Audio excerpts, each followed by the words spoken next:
찬양 감사합니다. 예, 또 대표 기도도 감사하고요. 예, 찬양팀의 찬양도 감사합니다. 원래 예배 전에 이렇게 찬양을 하는 것은 찬양 자체가 예배이기 때문에 그렇고 찬양하면서 우리의 마음이 열리는 것인데 오늘 순서들 너무너무 감사를 드립니다. 자, 오늘 약속의 말씀을 보시도록 하겠습니다. 요한계시록 12장 보겠습니다. 요한계시록 12장 한 구절만 설명하고 조금 이따 좀 전체를 좀 보시도록 하겠습니다. 요한계시록 12장 11절 요한계시록 12장 11절 찾으셨으면 같이 합독하도록 하겠습니다. 또 우리 형제들이 어린 양의 피와 자기들이 정언하는 말씀으로써 그를 이겼으니 그들은 죽기까지 자기들의 생명을 아끼지 아니하였도다. 아멘. 어린 양의 피로 그리고 자기들이 정언한 그 말씀으로 그를 이겼다. 사단을 이겼다. 영적인 세력을 이겼다. 그리고 그들은 죽기까지 자기들의 생명을 아끼지 아니하였도다. 믿음의 선진에 관한 말씀입니다.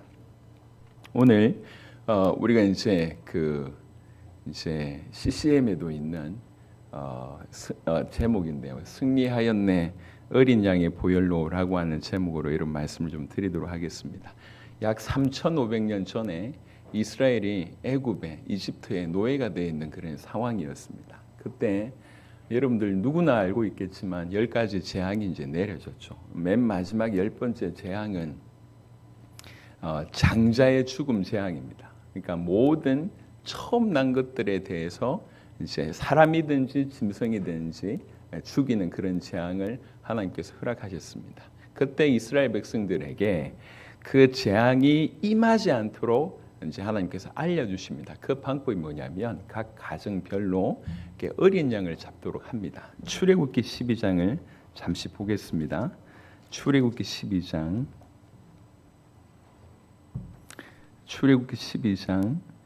3절부터 5절까지를 잠시 보겠습니다. 출애굽기 12장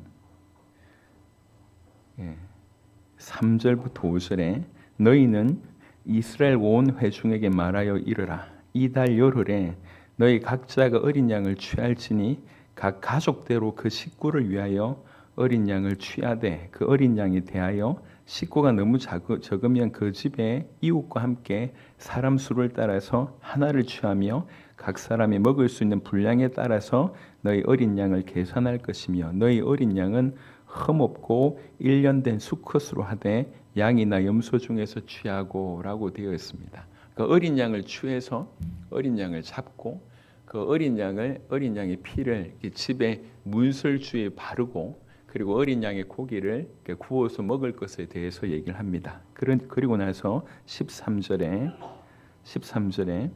내가 애굽 땅을 칠 때에 그 피가 그 문설주에 바른 그 어린 양의 그 피가 너희가 사는 집에 있어서 너희를 위하여 표적이 될지라 내가 피를 볼 때에 너희를 넘어가리니. 그러니까 영어로 패스오버라고 얘기합니다. 이걸 유월한다고 표현합니다. 그래서 이 절기가 유월절입니다. 재앙이 넘어가리니 재앙이 너에게 내려 멸하지 아니하리라. 너희는 이 날을 기념하여 여호와의 절기를 삼아 영원한 규례로 대대로 지킬지니라. 아멘. 이것이 마지막 10번째 재앙에서 피하는 방법이었습니다. 여러분 아시듯이 10번째 재앙을 경험하고 나서 드디어 애굽은 손을 들게 되죠. 그래서 10번째 재앙의 그 기적의 결과로 이스라엘 백성들은 이 애굽에서 빠져나오는 일이 벌어지게 됩니다. 이건 우리에게 주는 굉장히 큰 그림입니다. 애굽은 세상을 얘기하는 것이고 그 애굽의 바로 왕은 사단을 뜻한다고 볼 수 있고 그곳에서 이스라엘 백성들 하나님의 자녀라고 일컫는 이스라엘 백성들은 거의 노예 생활, 아예 붙잡힌 처참한 생활을 하게 되는데 어린 양의 피 바를 때 그곳에서 빠져나온다는 거죠. 이 어린 양의 피를 처음부터 계속 강조했습니다. 이건 단순한 이스라엘 백성들이 애굽이라고 하는 나라에서 빠져나왔다 이걸 얘기하려고 하는 것이 아니라 우리의 구원을 얘기하기 위함입니다. 우리의 구원. 어린 양의 피를 바를 때만 우리가 건진받을 수 있다라고 하는 것이 성경에서 얘기하고 있는 출애굽의 사건입니다. 궁극적으로 우리가 눈에 보이지 않는 이 사단의 소나기에서 그리고 세상 가운데서 사망 가운데서 건진받을 수 있는 유일한 길이 그 어린 양의 피밖에 없다. 이 어린 양 자체가 사실은 예표입니다. 조금 보겠습니다. 살펴보겠습니다. 왜 그러냐면 교회 안에 있었던 분들은 어린 양의 보혈이라고 얘기할 때 어릴 때부터 이게 무슨 의미인 줄 알아요. 근데 이게 도대체 무슨 의미인지를 얘기하는지 모르는 사가족들이 많이 있기 때문에 그들 위해서 잠시 좀 설명을 드리도록 하겠습니다. 요한복음 1장에 예수님이 나타나셨을 때에 세례 요한은 이렇게 얘기했습니다. 요한복음 1장에 29절 보시면 요한복음 1장 29절 같이 읽도록 하겠습니다. 이튿날 요한이 예수께서 자기에게 나오심을 보고 이르되 보라 세상 죄를 지고 가는 하나님의 어린 양이로다. 이게 이 메시지가 출애굽의 메시지가 이스라엘 백성들을 이렇게 받아들인 거예요. 우리를 위해서 대신 죽으실 어린 양이 오셔서 우리를 살리실 것이다. 이 개념이 들어가 있었어요. 그래서 세례 요한이 예수님을 보고 어린 양이라고 얘기하는데 세상 죄를 지고 가는 하나님의 어린 양이라고 얘기를 합니다. 조금 더 직접적으로 얘기하면 고린도전서 5장을 보겠습니다. 신약 성경 고린도전서 5장 7절 한 구절만 보겠습니다. 고린도전서 5장 7절입니다. 고린도전서 5장 7절 같이 읽겠습니다. 너희는 누룩 없는 자인데 새 덩어리가 되기 위하여 묵은 누룩을 내버리라.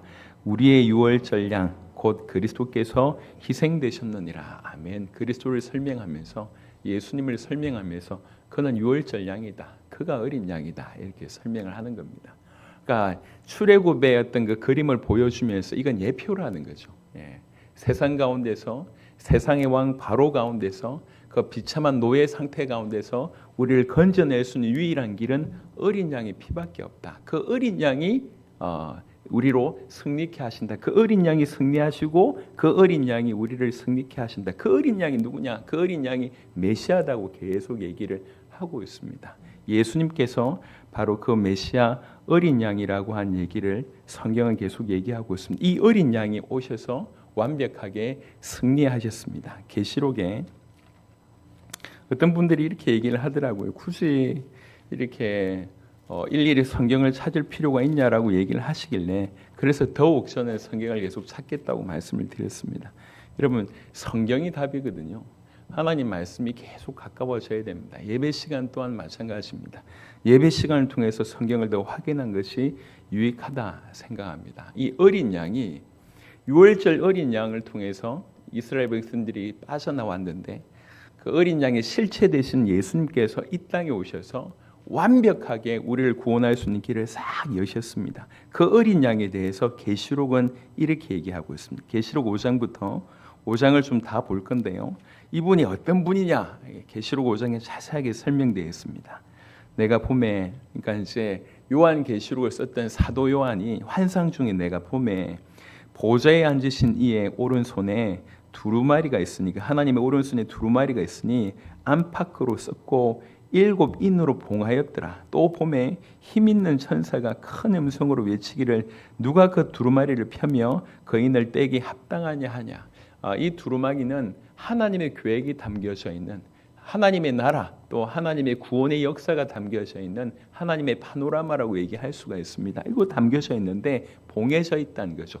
인으로 이렇게 봉해져 있습니다. 이걸 뗄 수가 없는 상황입니다. 하늘 위에나 땅 위에나 땅 아래 능히 그 두루마리를 펴거나 보거나 할 자가 없더라. 그 두루마기를 펴거나 보거나 하기에 합당한 자가 보이지 아니하기로 내가 크게 울었더니 이 환상을 볼 때에 사도 요한의 연세가 90이 넘은 연세라고 얘기합니다. 그 90 넘은 노인이 너무 안타까워서 이제 우는 장면을 한번 생각해 보세요. 그 중에 장로 중에 한 사람이 내게 말하되 울지 말라. 유다 지파의 사자. 여기서 사자는 보내심을 받은 그런 의미가 아니라 그냥 짐승 라이언을 뜻합니다. 유다 지파의 사자 다윗의 뿌리가 이겼으니 그 두루마리와 그 7인을 떼시리라 하더라. 내가 또 보니 보좌와 내 생물과 장로들 사이에 한 어린 양이 서 있는데 5절에는 장로가 뭐라고 얘기하냐면 유다 지파의 사자 다윗의 뿌리가 이겼으니 그 그리스도께서 이걸 떼시리라 라고 말씀을 드렸잖아요. 그러니까 눈을 떠보니까 사자가 아니라 어린 양이 서 있는 거예요. 그러니까 어린 양과 사자, 이게 예수님의 모습입니다. 실체는 사자지만 보이기는 어린 양인 거예요. 그러니까 그분이 비참하게 죽으신 것 같지만 그 죽으심 안에 승리가 있는 겁니다. 그분이 저주를 받으시고 그분이 죄로 말미암아 죄를 뒤집어 쓰시고 비참하게 죽으신 것 같지만 그렇게 어린 양의 모습인 것 같지만 결국 그 뒤에 영원한 영광의 부활이 있고 생명이 있는 것입니다. 사자의 모습이 사실은 그 안에 있는 것이죠.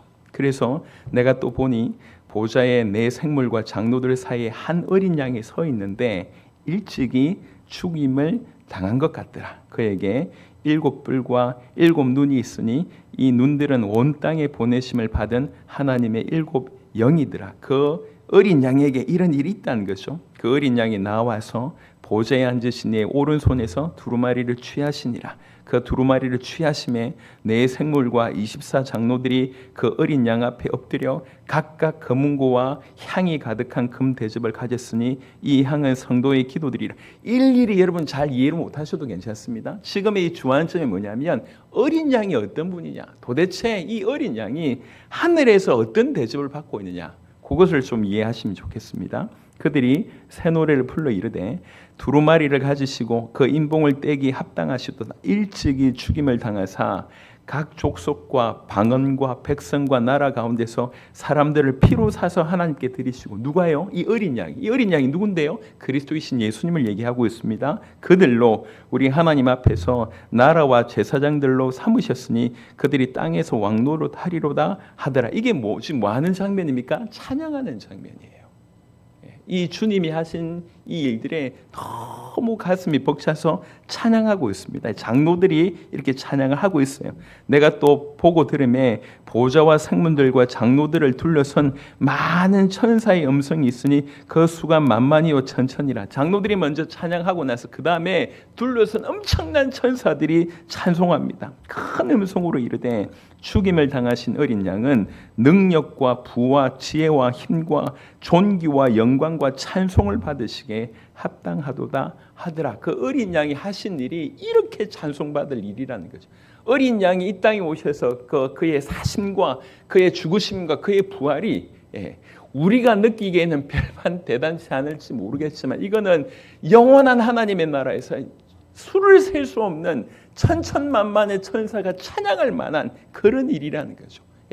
우리 앞서가신 구약과 신약에 대표되는 그 믿음의 선진의 장로들이 찬양하지 않을 수 없는 그런 일이라는 거죠. 그분의 선하심, 그분의 죽으심, 그분의 부활이 그렇다는 거죠. 내가 또 들으니 하늘 위에와 땅 위에와 땅 아래와 바다 위에와 또 그 가운데 모든 피조물이 이르되 보좌에 앉으신 이와 어린 양에게 찬송과 존귀와 영광과 권능을 세세토록 돌릴지어다 하니 내 생물이 이르되 아멘 하고 장로들은 엎드려 경배하더라. 이 어린 양에 대해서 하늘에서는 이렇게 여김을 받고 있습니다. 이 어린 양이 하신 일이 그렇게 완벽한 겁니다. 이 어린 양이 완벽하게 승리하셨습니다. 여러분, 예수님을 믿는다는 것은 사실은 너무 놀라운 일입니다. 무슨 말이냐? 이렇게 좀 설명을 해보도록 하겠습니다. 신약 성경 중에 교리 중에 칭의라고 하는 교리가 있습니다. 그러니까 의롭다 칭함을 받는다는 얘기입니다. 사실 이 말은 어떤 의미가 있냐면 조금 더 쉽게 얘기하자면 그 하나님이신 그분이 하나님의 아들이신 그분이 예수님께서 이 땅에 오셨습니다. 완벽한 인간으로 오셨습니다. 그래서 유년기부터 그리고 십자가에 이렇게 달려 돌아가실 때까지 완벽하게 인간이 되셔서 모든 일에 우리와 똑같이 시험을 받으셨고 유혹을 포함해서 모든 것을 그는 경험하셨습니다. 그런데 모든 것을 경험하시는 중에 그는 완벽한 삶을 사셨습니다. 죄를 이기셨고 우리 주님의 약속에 100% 순종하셨고 그야말로 우리가 살 수 없는 완벽한 삶을 예수님께서 사셨습니다. 그런데 우리가 그 예수님을 나를 위해서 죽으신 또 나를 위해서 부활하신 그 예수님을 내가 믿을 때 이때 무슨 일이 벌어지냐면 치환이 일어나는 거예요. 하나님은 어떻게 여기시냐면 그 예수님을 우리가 예수님을 믿을 때 그 예수님을 뭐라고 여기시냐면 내 죄된 삶을 사신 것처럼 여기시고, 예수 믿는 우리는 예수님의 그 완벽한 삶을 사신 것처럼 여기시는 겁니다. 예. 그러니까 하나님 보실 때에 예수님의 모든 완벽한 삶이 우리에게 옮아가고 우리의 모든 죄된 삶이 그에게로 가는 거예요. 그러니까 예수님이 십자가 그 사건은 인류의 모든 죄를 뒤집어 쓰신, 아까 말씀드렸던 것처럼 세상 죄를 지고 가는 어린 양이 되신 사건이고, 우리가 그 사실을 믿을 때 그의 완벽한 삶이 우리에게 온 겁니다. 그렇게 우리 주님이 여기신다는 거죠. 이걸 가지고 칭의라고 얘기합니다. 기독교 복음에 어떻게 보면 굉장히 핵심이 바로 이런 일입니다. 우리의 죄가 그에게로, 그의 의가 우리에게로. 그래서 예수님께서 구약을 통해서 이 제사를 얘기하실 때에 늘 얘기하지만 제사의 조건 중에 가장 중요한 조건은 제물의 조건입니다. 그 제물의 조건 중에 하나는 흠이 없어야 됩니다. 흠 없는 그리스도를 예표하는 거예요. 그러니까 흠 없는 그분이, 흠 없는 제물이 죽을 때에 이 흠 있는 죄가 사라진다는 거예요. 그게 구약의 제사의 메시지였습니다. 그러니까 예수님을 믿는다고 하는 것은 이 어린 양이 행하신 그 모든 일, 조금 전에 얘기했던 그 찬송받을 수밖에 없는 그 모든 일이, 그 완벽한 삶이 우리에게 오는 겁니다. 내 모든 죄를 그가 대신 가져가신 것입니다. 우리 하나님께서 그렇게 여기신다고 얘기하고 있습니다. 예수님의 온전한 삶을 내게 선물로 주시는 사건이 바로 기독교의 복음, 또 칭의 교리의 핵심이라고 얘기할 수가 있습니다. 오늘 계시록 5장을 우리가 짧게 읽어봤습니다. 이분이 이 땅에 오셔서 인간으로 사시고 십자가를 지시고 그리고 부활하신 그 사건이 우리 입장에서는 내가 구원받을 수 있는 어떤 길을 여셨다, 이 정도로 우리가 이해하고 있지만 사실은 하늘나라에서는 그 정도가 아니라는 거예요. 모든 피조물이, 모든 천사들이, 모든 장로들이 입을 벌려 찬송할 수밖에 없는 그 위대한 일입니다. 그 위대한 일을 우리 주님이 오셔서 어린 양으로 오셔서 이루신 겁니다. 내가 그 사실을 믿을 때 이 온전한 삶이 내게로 이동되어져서 우리 하나님 보실 때 내가 마치 그 예수님의 완벽한 삶을 산 것처럼 여기신다는 거예요. 이게 구원입니다. 여기에서 조금 더 나가서 제가 뭐 때문에 이 얘기를 드렸냐면 오늘의 포인트는 승리라고 하는 포인트입니다. 승리. 그 어린 양은 완벽하게 이미 승리하셨습니다. 완벽하게 승리하셨습니다. 우리가 예수님을 믿을 때 그의 삶이 우리 것이 된다고 얘기했지 않습니까? 여기에 뭐가 포함되어 있냐면 승리가 포함되어 있다는 거예요. 그래서 사실은 우리는 승리가 보장된 싸움을 하는 것입니다.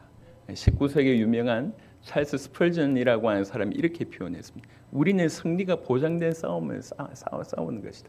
여러분, 기독교인의 정체성 중에 하나는 하나님의 자녀다, 맞습니다. 하지만 또 정체성 중에 하나는 뭐냐면 처음부터 우리는 병사로 부르심을 받은 존재입니다. 전사로 부르심을 받은 존재. 우리는 그렇게 부르심을 받았어요. 전사로 부름을 받았기 때문에 이 말은 어떤 식으로 표현할 수 있냐면 우리는 공격을 받는 것이 운명이라는 것이고 공격을 해야 되는 것이 의무라는 것입니다. 우리는 구원받았습니다. 그리스도인이 되었습니다. 그 순간부터 우리는 전사가 되었습니다. 우리는 싸움하기 싫어요. 우리가 원래 그렇습니다. 싸움하기 싫지만 끊임없이 싸움을 거는 존재가 있다는 거예요, 세상에. 아직 사단이 머리가 박살 났지만 아직 사단이 지옥에 끌려가진 않았다는 거죠. 지금이 그 마지막 발아가는 그런 때입니다. 우리가 구원받는 그 순간부터 우리는 바로 대적이 됩니다. 그 강력한 그 존재의 대적이 되고요. 이 사단이 붙들고 있는 것이 세상입니다. 그래서 구원받은 후부터 우리는 세상의 대적이 되는 거예요. 그리고 끊임없이 우리를 끌고 가고 있는 이 죄라고 하는 것이 우리를 공격합니다. 여러분, 구원받았다고 얘기할 때 반드시 기억해야 될 것은 죄책과 죄의 오염 요 두 가지를 기억해야 돼요. 구원받았다고 얘기할 때 죄의 책임이라고 할 수 있는 죄책은 사라졌어요. 하지만 여전히 죄의 영향력은 있다는 거죠. 부패가 있다는 거예요. 오염이 있다는 거예요. 구원받음으로 말미암아 그리스도께서 그리스도의 피로 이것도 해결하셨지만, 이건 단번에 해결하셨지만, 우리 사는 동안에 죄의 오염으로부터 끊임없이 우리를 지키신 분이 그리스도이십니다. 이 두 가지가 같이 갑니다. 여하튼 지금의 포인트는 뭐냐면 여전히 우리를 공격하는 세력이 있다는 거예요. 그러니까 구원받는 그 순간부터, 그리스도인이 된 순간부터 우리는 대적이 됐어요. 나는 싸우기 싫은데 끊임없이 나를 공격하는 존재들이 있다는 거예요. 우리가 이것을 인식해야 됩니다. 그래서 그리스도인은 전사로 부르심을 받았고, 전사로 부르심을 받았다는 얘기는 다른 말로 얘기하면 공격받는 것이 운명이라는 거예요. 공격받고 있음에도 불구하고 공격받고 있음을 알지 못하면, 내가 전사라고 하는 사실을 이해하지 못하면 우리는 그냥 휴전하는 게 아닙니다. 일방적으로 얻어맞고 있는 거예요. 그래서 적지 않은 그리스도인들이 죄송하지만 이 땅에서 짓밟히는 그런 삶을 살고 있습니다. 그냥 끝났다고 생각하니까 끝난 게 아니에요. 이 땅의 싸움은 존재합니다. 우리가 공격받는 것이 운명이에요. 그러니까 진실로 예수님을 더 제대로 믿고 더 제대로 살고자 할수록 더 어려움이 있습니다.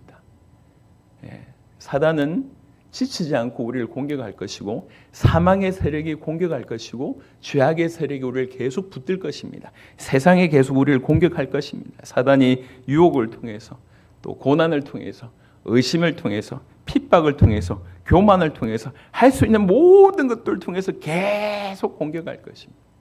우리가 그리스도 예수의 좋은 병사로 부르심을 받았다고 하는 것을 인지하는 순간 이 공격이 당연하다는 걸 알게 되고, 짓밟히는 것이 내 모습이 아니라 공격을 인정하고, 그렇지, 공격하는구나라고 인정하고 거기서 대응하기 시작을 하면 우리는 승리하게 됩니다. 그러면 세상의 전쟁은 잘 싸워야 돼요. 왜 그러냐면 이길 수 있을지 질지 모르는 싸움이기 때문에 세상의 싸움은 잘 싸워야 됩니다. 하지만 그리스도인의 싸움은 참전만 하면 이기는 싸움이에요. 참전만 하면. 자세만 갖추면 이깁니다. 그래서 에베소 6장에도 보면 싸우는 전략에 대해서는 별로 얘기를 하지 않습니다. 이 방법을 쓰라, 저 방법 쓰라, 에베소 6장에 그런 언급이 없어요. 그냥 우리의 싸움은 혈과 육이 아니요 라고 얘기하면서 어둠의 세상 주관자들과 하늘에 있는 악의 영들에게 대함이라고 해놓고 뭘 얘기하냐면 전신갑주를 취하라고 얘기합니다. 원래 싸움에는, 병법에는 엄청난 전략이 나와줘야 됩니다. 근데 그 전략에 관해서는 별로 얘기하지 않습니다. 성령의 검에 관한 얘기 한 구절, 그리고 기도할 것에 대한 구절이고 나머지는 전부 다 전신갑주를 취하라고 얘기합니다. 무슨 말이냐? 참전만 하면 이긴다는 거예요. 옷 입으면 이긴다는 거예요. 왜 그렇습니까? 아까 말씀드렸습니다. 이 어린 양이 완벽하게 승리하셨습니다.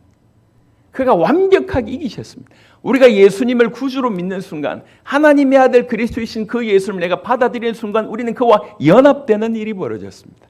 그가 내 모든 연약함을 가져가셨고 그의 퍼펙트한 그 완전한 삶, 그의 승리가 우리에게 임해버린 것입니다. 그러니까 이 사실을 알고 내가 그리스도의 군사로 부르심을 받았다는 사실을 알고 참전하면 이깁니다. 여러분, 승리라고 하는 것의 전제는 전쟁이 있을 때만 승리할 수 있습니다.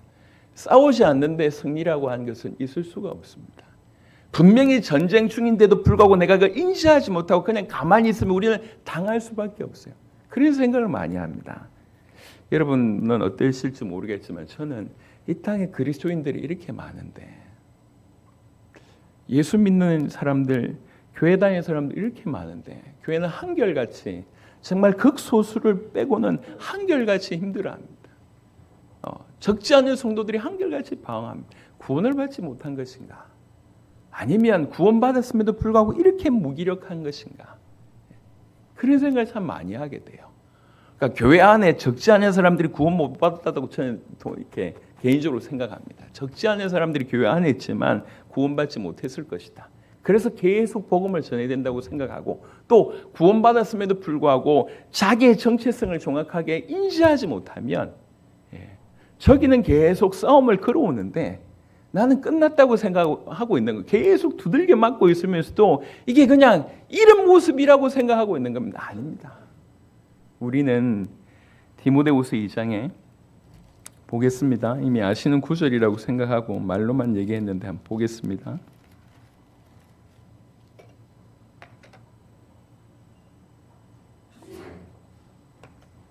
디모데후서 2장 3절입니다. 디모데후서 2장 3절. 예, 우리 다 같이 합독하도록 하겠습니다. 너는 그리스도 예수의 좋은 병사로 나와 함께 고난을 받으라. 너는 병사야. 너는 내가 병사로 불렀어. 그러니까 그리스도인이라고 한 것이 여러분이 우리가 빛의 자녀가 됐다고 얘기하면 어둠의 대적인 거잖아요. 당연한 일이거든요. 우리를 내버려 두지 않습니다. 우리가 더욱 복음 앞에 우리 자신을 드리려고 할수록 우리를 내버려 두지 않습니다. 그냥 교회 하나 어느 정도의 어떤 부흥을 꿈꾸면서 그냥 그런 어떤 교회로 산다고 얘기할 때는 죄송하지만 그다음 이렇게 대단한 공격은 없을 것입니다. 하지만 정말로 세계를 복음하겠노라고 어쨌든지 열방에 하나님의 나라를 이루겠나라고 본격적으로 뛰어들기 시작할 때 이게 공개적인 공격의 대상이 되는 것이죠. 다시 말씀드립니다. 우리는 군사로 부르심을 받은 존재들입니다. 그래서 공격받는 것이 우리의 운명입니다. 또 공격하는 것이 우리의 의무입니다. 폭풍 속에서도 믿음에 굳게 서서 거룩한 싸움에 동참해야 하는 것이 우리의 신분입니다. 그 정체성을 딱 확인하는 순간부터 달라집니다. 우리 주님은 그 어린 양은 계시록 5장에 보시듯이 모든 천군 천사가 찬양할 만큼 완벽하게 승리하셨습니다. 우리가 그 주님을 믿는 순간 그 승리가 우리에게 임한 것입니다. 그래서 우리가 그 사실을 알고 그 주님과 함께 임하기만 시작하면 여러분 우리 주님이 그 어린 양의 보혈로 그분의 피값으로 우리에게 주신 것이 너무 놀랍습니다. 몇 가지만 한번 확인해 보도록 하겠습니다. 잘 아시겠지만 그래도 확인해 보도록 하겠습니다. 요한복음 6장. 왜 그 우리 주님이 그 어린 양이 그렇게 하늘 나라에서 하나님의 보좌 앞에서 그렇게 찬송을 받을 수밖에 없는가? 도대체 그분이 하신 일이 뭔가? 그분이 하신 일로 말미암아 그 어린 양의 보혈로 그분의 보배로운 그 피로 우리에게 주신 것이 무엇인데 그런 일이 벌어진 것이냐? 요한복음 6장입니다. 요한복음 6장 53절 한 구절 보겠습니다. 요한복음 6장 53절 같이 읽겠습니다. 예수께서 이르시되 내가 진실로 진실로 너에게 이르노니 인자의 살을 먹지 아니하고 인자의 피를 마시지 아니하면 너희 속에 생명이 없느니라. 아멘. 그 피로 말미암아 인자의 피가 아니면 생명을 얻을 수가 없습니다. 이거 말을 바꾸면 그 인자의 피, 그분의 어린 양의 보혈로만 우리에게 생명이 주어진다는 겁니다. 여러분 그리스도인의 대적은 여러 가지가 있지만 궁극적으로는 죄와 사망과 사단이라고 말씀드릴 수가 있습니다. 우리는 이것과 싸우고 있습니다. 그중에 사망이라고 하는 것은 생명이 없는 상태지 않습니까? 이 인자의 피가 우리에게 사망 가운데 있는 우리에게 생명을 준 것입니다. 히브리 9장을 보시도록 하겠습니다. 히브리 9장 한 성경 19절 정도를 한번 찾아보겠습니다. 빠르게. 히브리서 9장 말씀입니다.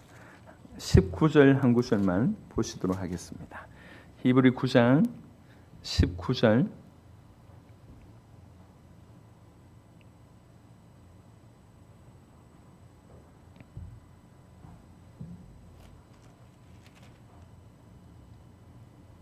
(12절입니다) 히브리 9장 12절 같이 읽겠습니다. 염소와 송아지 피로 하지 아니하고 오직 자기의 피로 영원한 속죄를 이루사 단번에 성소에 들어가셨느니라. 아멘. 그 피로 영원한 속죄를 이루셨다고 얘기하고 있습니다. 우리에게 그 피로 생명을 주셨고 우리에게 그 피로 영원한 속죄. 마태복음 26장 28절에는 죄 사함을 얻게 하기 위해서 흘리는 바 나의 피다. 나의 피로 너희의 죄 사함을 얻게 한다라고 말씀을 하고 있습니다. 요한계시록 1장도 한번 보겠습니다. 요한계시록 1장 잘 따라오시길 바랍니다. 요한계시록 1장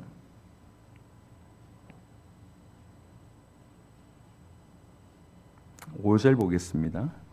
요한계시록 1장 5절 같이 읽겠습니다. 또 충성된 증인으로 죽은 자들 가운데에서 먼저 나시고 땅의 임금들의 머리가 되신 예수 그리스도로 말미암아 은혜와 평강이 너에게 있기를 원하노라. 우리를 사랑하사 그의 피로 우리 죄에서 우리를 해방하시고, 아까 말씀드렸던 것처럼 그의 피로 우리를 죄 가운데서 건짐을 받게 하시고, 우리의 죄책 가운데서 우리를 건짐받게 하시고, 건짐받은 후에도 우리 가운데 있는 죄성으로 인해서 우리가 죄의 노예로 살아갈 때가 있습니다. 그곳에서도 계속 우리를 해방시키는 것이 그의 피라는 겁니다. 그의 피만이 우리의 죄책 가운데서도 또 죄의 오염 가운데서도 우리를 건져낼 수 있다라고 얘기를 하고 있습니다. 여러분, 지금 우리의 정체성을 잘 알지 못해서 이렇게 완벽한 승리를 거두신 그분이 우리와 함께 계시며 그 승리, 그 완벽한 삶을 우리에게 주셨다고 하는 사실을 잘 알지 못해서 여전히 밑바닥에, 영적으로 얘기할 때 밑바닥의 인생에 계속 살아가고 있는 그런 분들이 너무 많습니다. 죄송하지만 아무것도 아닌 그 인간의 몇 마디 말에 또 그게 감정을 섞어서 그것 때문에 힘들어하고 그것 때문에 어려워하는 경우들, 또 실제로 삶을 살아가다 보니까 녹록지 않는 그런 환경들이 많이 주어지지 않습니까? 너무 어려워요. 사실은 그런 일들이 많이 일어나고, 이런 아침 새벽부터 움직여서 밤늦게까지 살면서 이게 과연 뭐 하는 것인가, 그렇게 열심히 벌였는데 월급날 되면 그 자리에서 그냥 뭐 이렇게 안개 사라지듯이 싹 사라지고, 또 이렇게, 근데 이렇게 열심히 살면서도 불구하고 누군가 자기를 알아주지도 못하고 위로받지도 못하고 계속 지쳐가는 것 같고, 삶의 의미는 사라지는 것 같고, 이렇게 다람쥐 쳇바퀴 돌듯이 막 살아가는 거예요. 그러면서 또 어떤 경우에는 내가 이렇게 하면 안 되지라고 생각하면서 결단을 하고 도전하는데도 또 넘어지잖아요. 자기의 무능력, 또 일어나는 많은 상황들, 계속 넘어짐들, 하나님의 음성을 들었는데도 불구하고 그것에 대해서 극복하지 못한 이런 것들이 계속 쌓이고 쌓여서 결국 자기가 누군지를 잃어버리고 있는 거예요. 자기가 누군지. 오늘 이 말씀을 여러분 깊이 들으시길 바랍니다. 우리 주님은 어린 양 되신 그분은 완벽한 삶을 사셨고 완벽하게 승리하셨습니다. 계시록 5장을 여러분 나중에 다시 한번 묵상해 보세요. 도대체 우리가 생각할 때 그 예수님의 어떤 그 삶과 하늘나라에서 평가된 그 삶이 이게 너무 엄청난 차이가 나요. 다른 말로 얘기하면 우리가 너무 모른다는 거예요. 영원히 찬양받을 수밖에 없는 그 일을 행하셨고, 그 행하신 주님이 우리와 무관하다고 하면 우리가 이렇게 굳이 이렇게 알아볼 필요가 없을 것인데, 그 완벽한 삶을 사신 그 주님이 그 완벽한 삶이 우리에게 주어졌다는 거예요. 우리가 그런 존재라는 거예요. 내 모든 연약함을 그분이 가져가셨고, 그분의 모든 완벽한 삶이 우리에게 온 것처럼 우리 하나님 여기신다는 거예요. 내가 이런 존재구나라고 하는 것을 깨닫고, 우리가 계속 넘어져 있던 그 싸움, 도무지 두려워서 일어날 수 없는, 도무지 이길 가능성이 없어서 주저앉아 있는 그곳에서 우리가 다시 한번 일어나서 옷을 입고 이렇게 전투하기 위해서 이렇게 제대로 자세만 갖추어서 그냥 그 대열에, 전쟁 대열에 딱 쓰면 그때 끝이 나는 것입니다. 지난 주간에 우리 여호사밧 메시지를 들었습니다. 놀라운 것은 환경은 죽을 수밖에 없는 환경입니다. 전쟁에서 100% 질 수밖에 없는 전쟁인데 약속의 말씀이 떨어졌잖아요. 그걸 기뻐하면서 여호사밧이 엎드려 절하잖아요. 백성들이 엎드려 절하잖아요. 그러고 나서 그 대열에 참가합니다. 분명히 전쟁하면 졌는데 말씀이 있기 때문에 전쟁하러 나간다니까. 전쟁하러 나가면서 그 백성들 앞에, 그 군사들 앞에서 찬양하는 사람들, 거룩한 옷을 입게 해서 찬양하는 그 순간 그 대열에서 이기게 됩니다. 우리가 해야 될 싸움에 꼭 마치 이와 같다는 거예요. 우리는 칼 한 번 휘두르지 않고 승리하게 되는 그 여호사밧의 군대같이 우리 신앙생활이 그렇다는 것입니다. 요는 뭐냐면 우리에게 무슨 일이 일어나는가? 도대체 그 어린 양의 보혈로 주께서 우리에게 무슨 일을 행하셨는가? 그 어린 양의 보혈이 우리 인생 가운데 어떤 일이 벌어졌는가? 나에게 도대체 무슨 일이 일어나는가? 이거 제대로 알고 전쟁하기 위해서 자세 갖출 때 우리는 바로 그때 승리하게 된다고 얘기하고 있습니다. 어린 양의 보혈로 우리의 생명을 주셨고 어린 양의 보혈로 우리의 모든 죄를 감당하셨습니다. 히브리 2장 14절 우리가 즐겨보는 성경 구절입니다. 히브리 2장 14절에는 히브리 2장 14절 같이 읽겠습니다. 히브리 2장 14절입니다. 자녀들은 혈과 육에 속하였음에 그도 또한 같은 모양으로 혈과 육을 함께 지니심은 죽음을 통하여 죽음의 세력을 잡은 자 곧 마귀를 멸하시며 그가 혈과 육을 취하셔서 결국 그가 죽임을 당하셨지 않습니까? 우리를 위해서 피 흘리셨잖아요. 왜 그러시냐? 마귀를 없이 하시려고. 우리의 대적을 완벽하게 이기셨다고 얘기를 하고 있습니다. 그 어린 양의 보혈로 이 일을 행하셨다고 얘기하고 있습니다. 또 한 구절 보겠습니다. 로마서 5장입니다. 로마서 5장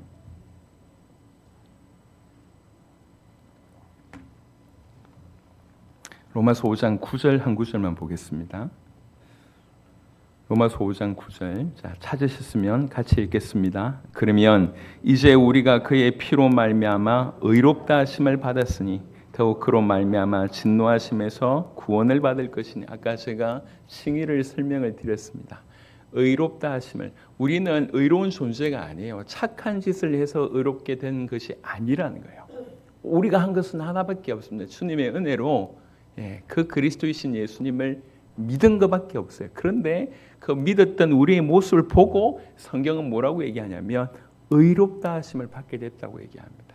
그렇게 여기셨다는 거예요. 우리의 죄된 삶이 그분에게 그분의 완벽한 삶이 그분의 의로우심이 우리에게 왔다라고 여기신다는 거예요.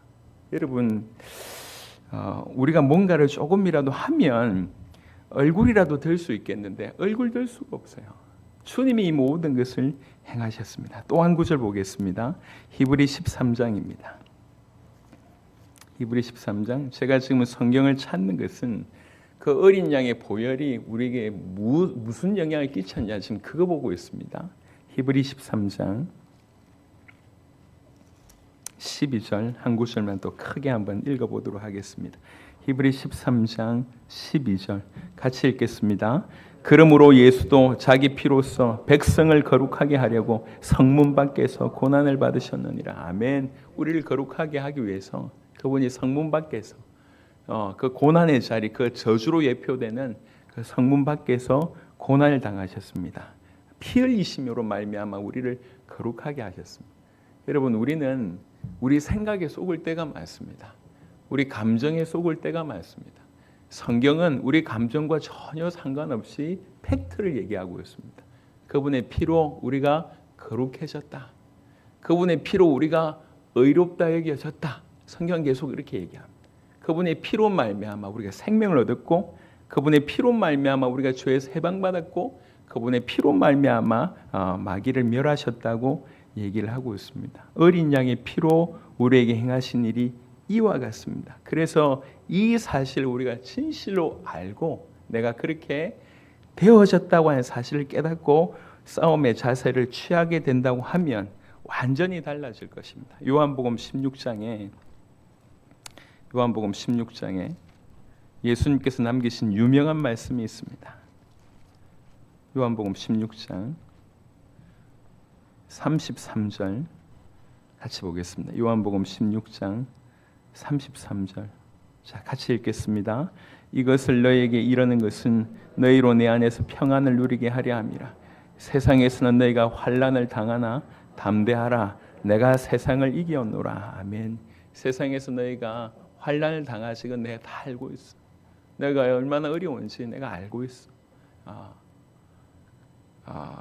구원받아서 하나님의 자녀가 되어서 예수님을 따라서 예수님께서 하신 말씀을 지키려고 그렇게 따라가는 자에게 세상은 가만두지 않습니다.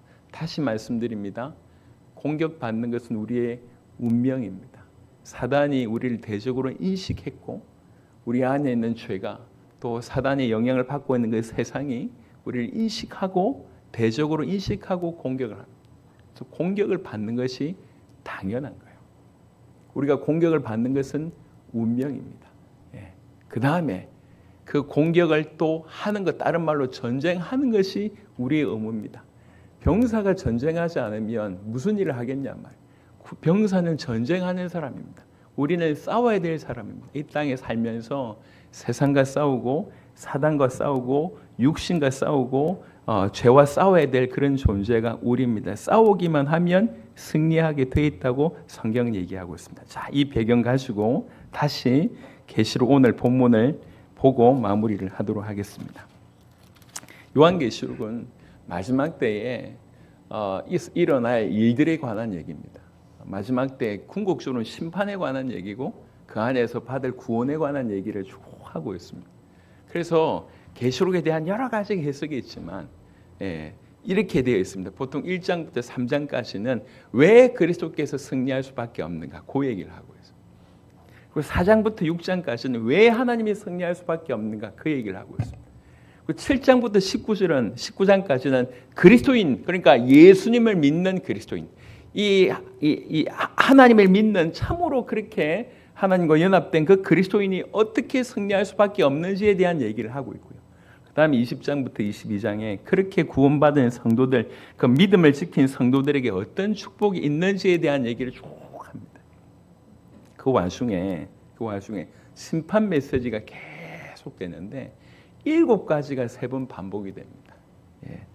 7 인재앙이 나오고 그 다음에 7 나팔 재앙이 나오고 그 다음에 7 대접 재앙이 나옵니다. 오늘 계시록 12장은 7 인재앙, 7 나팔 재앙 이후에 잠시 브레이크하는 그 장면입니다. 그리고 곧 7 대접 재앙이 시작됩니다. 그 안에는 12장과 13장에는 특별히 이 교회에 관한 얘기를 하고 있습니다. 이제 한때, 둔때, 반때라고 하는 때가 나와요. 이게 3년 반을 얘기하고 날로 얘기하면 1260일 얘기하는데 보통의 신학자들이 해석하기를 이 시작될 핍박의 3년 반, 그 다음에 이후의 3년 반 해서 이제 7년을 보통은 신학자들이 해석을 하는데요.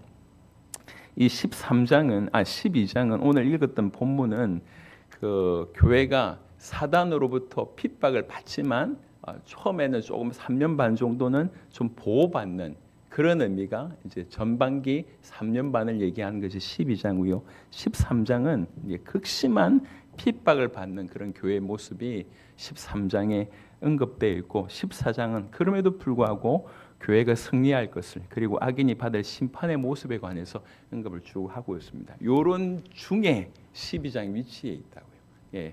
7 인재앙과 다음에 7 나팔 재앙이 끝나고 그 다음에 7 대접 재앙이 시작될 그 사이에 교회의 모습 중에 전반기에 교회가 사단으로부터 좀 보호받을 때 그때에 대한 얘기를 쭉 하고 있습니다. 그런 와중에 계시록 12장 보시면 그 내용들이 굉장히 많습니다만 시간이 없기 때문에 계시록 12장에 여자가 나오고요. 아이가 나오고 그리고 용이 나옵니다. 여자가 아이를 낳죠. 이 아이는 그리스도를 얘기하고 이 여자는 보통 교회로 해석합니다. 그래서 이 사단이 용으로 대표되는 사단이 여자를 죽이려고 합니다. 그래서 여자가 막 이렇게 도망치려고 할 때에 15절에 보면 14절 15절에 보니까 그 여자가 큰 독수리의 2 날개를 받아 광야 자기 곳으로 날아가 거기서 그 뱀의 낫을 피하여 한 때와 2 때와 반 때를 양육받으며 3년 반을 얘기합니다. 여자의 뒤에서 뱀이 그 입으로 물을 강같이 토하여 여자를 물에 떠내려가게 하려 하되 땅이 여자를 도와 그 입을 벌려 용의 입에서 토한 강물을 삼키니 이 여자 즉 교회를 보호하는 하나님의 조치를 보게 되는 거예요. 하여튼 극심한 7년 대호 환란 중에 3년 반의 전 환란에 대해서 그 중에 특별히 하나님께서 교회를 어떻게 보호하시는지에 대한 얘기를 하고 있습니다. 그런 중에 먼저 승리한 자들, 믿음을 지킨 자들을 얘기하면서 11절을 얘기하는 겁니다. 또 우리 형제들이 뭘로 이기냐면 어린 양의 피와 자기들이 정언하는 말씀으로써 그를 이겼으니 이 극심한 이 대단한 능력, 이 엄청난 공격을 하고 있는 그 사단을, 그 흑암의 세력을 어린 양의 피와 자기들이 정하는 말씀으로 그를 이겼으니 어느 정도냐면 그들은 죽기까지 자기들의 생명을 아끼지 아니하였도다. 이거는 죽기까지 자기들의 생명을 아끼지 않았기 때문에 이겼단 말이 아니에요. 그렇게 하면 이게 공로신앙이 됩니다. 이렇게 했기 때문에 구원받았다 이렇게 되는 거예요. 그 얘기가 아니고 이분들의 신앙이 있었기 때문에 그 신앙으로 죽기까지도 자기 생명을 돌아보지 않았다는 겁니다. 그 신앙이 뭐냐면 어린 양의 피에 대한 신앙, 자기들이 정하는 말씀에 대한 신앙, 이것이 흔들리지 않았기 때문에 마지막 때도 이렇게 강렬하게 공격하는 사단을 이겼다고 얘기합니다. 저는 응답받는 신앙 아니면 축복받는 신앙이 우리가 안 머물렀으면 좋겠습니다. 하나님이 함께 계시기 때문에 이것도 주시고 저것도 주시겠지만 진실로 우리는 마지막을 이기는 그런 신앙으로, 그리고 정말 주님을 믿는 양심적인 신앙생활을 했으면 좋겠습니다. 그가 나를 위해서 죽으셨고 그가 전부를 나에게 주셨습니다. 우리에게 요구하는 바는 우리의 일부분이 아니라 우리의 전부를 요구하는 것입니다. 이렇게 완전하게 합일되는 그 상태, 우리 주님이 그걸 원하신다 생각합니다. 그래서 요구되는 조건이 딴 게 아니에요. 우리의 믿음이라고 얘기하고 있습니다. 우리는 뭘 믿고 있느냐? 뭐 어떤 걸 가지고 있으면서 가지고 있음으로 말미암아 이 마지막 때에 이 어마어마한 세력과 이길 수 있는가? 성경은 여기 얘기하고 있습니다. 우리 형제들 얘기하고 있으면서 어린 양의 피와 자기들이 정언하는 말씀으로써 그를 이겼다고 얘기를 하고 있습니다. 오늘 이 시간에 그 중에는 어린 양의 피, 보혈에 관해서 잠시 말씀을 드렸습니다. 이 어린 양의 피, 우리 주님이 어린 양 되신 그 주님이 우리를 위해서 흘리신 그 피의 사건, 그 십자가의 사건이 얼마나 엄청난 것인가 계시록 5장을 통해서 우리가 확인하였고 우리가 그 예수님을 믿을 때에 그의 온전한 삶이, 그의 완전한 삶이 내 것인 것처럼 우리 하나님 여기신다는 거예요. 그러니까 이런 취한이 일어났다고 하는 것이 이게 놀랍지 않습니까? 우리는 가끔씩 우리 자신을 볼 때에 너무너무 실망할 수밖에 없어요. 이럴 수밖에 없는 우리의 모습에.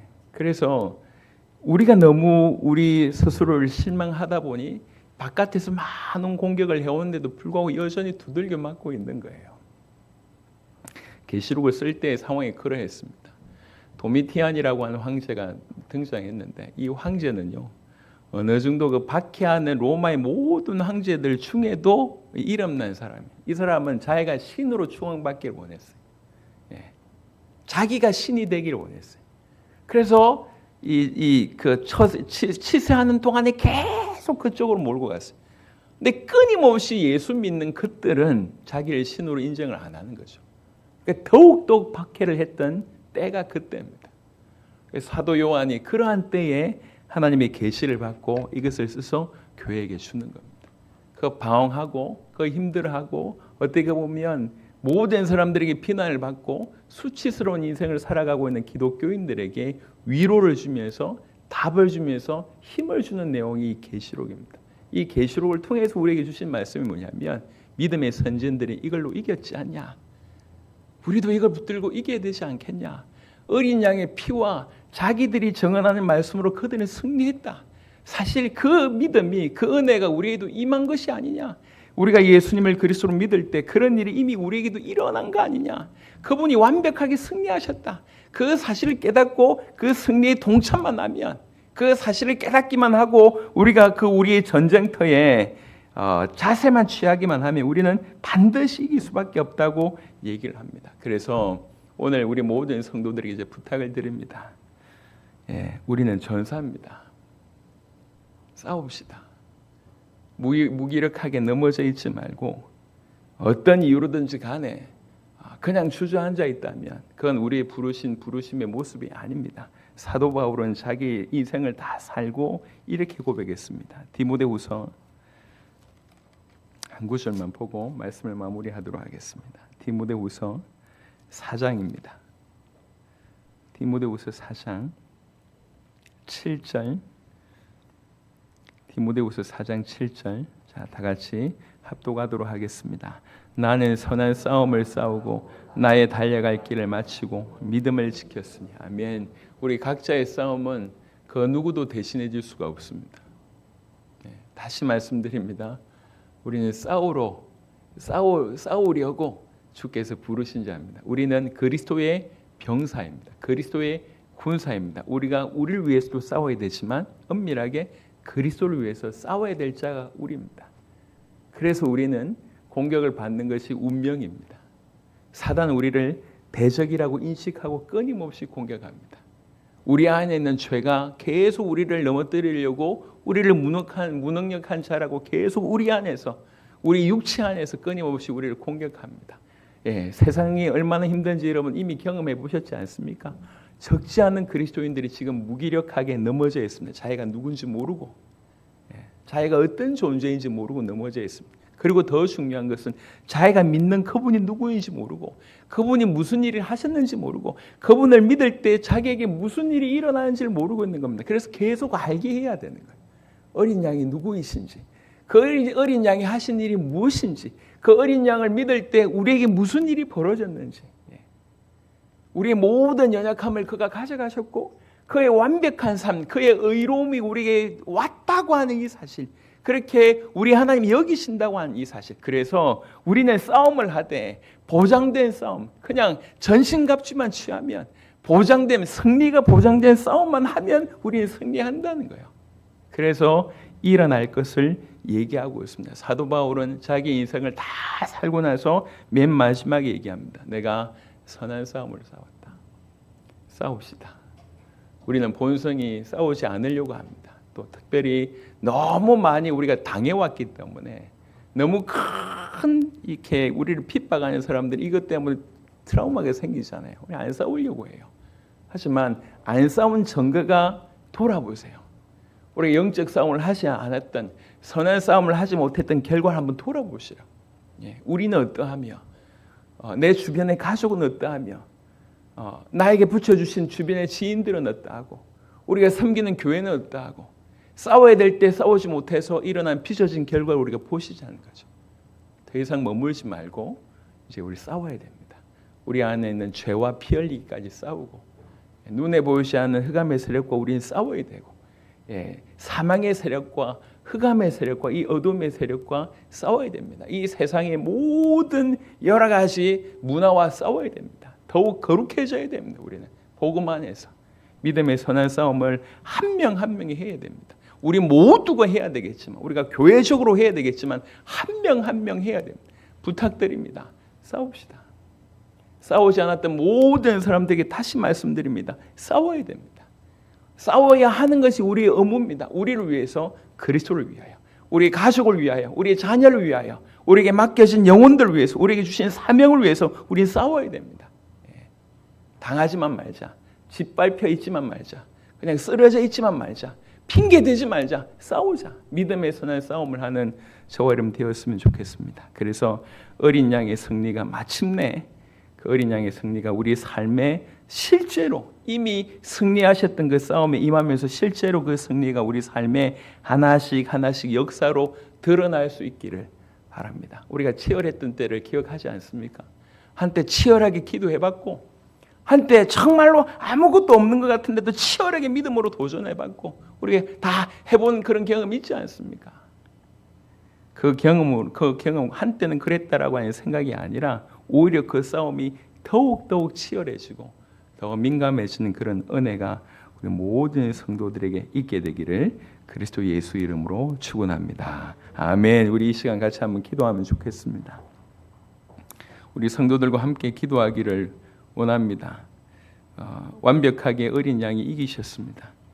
그리고 우리가 그 어린 양을 믿을 때, 그분을 우리 마음속에 주인으로 모셔드릴 때, 그 어린 양이 행하신 그 모든 것들을 우리에게, 우리가 마치 그렇게 살았던 것처럼 우리 하나님이 여기신다는 말씀하셨습니다.